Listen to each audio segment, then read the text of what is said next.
To all the listeners of the Youth Podcast. You are welcome again on another edition of the Youth Podcast. I'm Diplomatic Emmalex. Today I will be discussing with you one of the kind of trending and a similar kind of scenario in East African countries.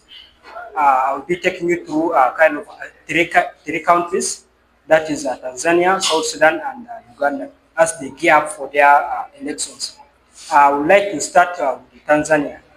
Why we see possibilities of the ruling parties in these three countries that I mentioned earlier, the possibilities that they could retain their seats or the presidency, they could retain the positions there.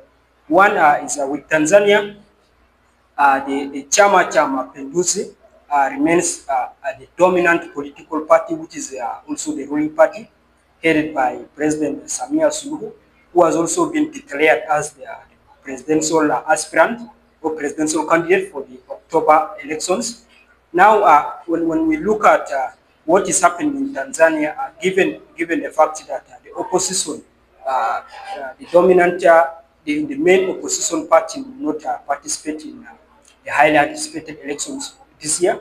The Chadema party led by Tundu Lissu failed to sign a code of conduct or a code of ethics given by the Independent National Electoral Commission, as enacted in Tanzania.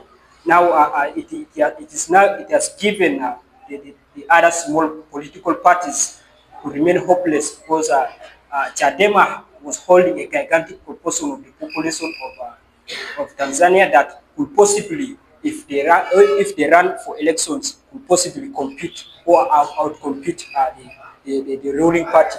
But with the Chadema party being disqualified, because we have seen in April this year, the leader of the Chadema was prosecuted with charges like such as treason.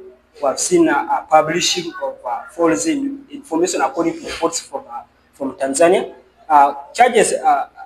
The leader of the Chadema party was accused of saying statements that were viewed by authorities in Tanzania as false publishing of statements, which is punishable under the law, because that one is a crime under the Cyber Crime Act, Section 16.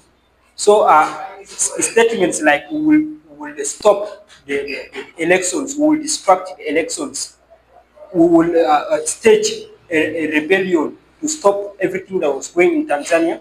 It was giving, or it was viewed by authorities in Tanzania as a call to stage a rebellion, of which it is a crime in Tanzania, and that one under the constitution of okay, it is like Chadema was becoming an enemy of the state, so they had to put or disqualify the Chadema main opposition party from participating in the October elections. Now that one alone has given the ruling party a lot of possibilities of winning, because it now remains one of the dominant political parties in Tanzania. So, according to what I see, there are so many possibilities that give that the Chama cha Mapinduzi will win the elections, because the third largest political party, that is the Wazalendo,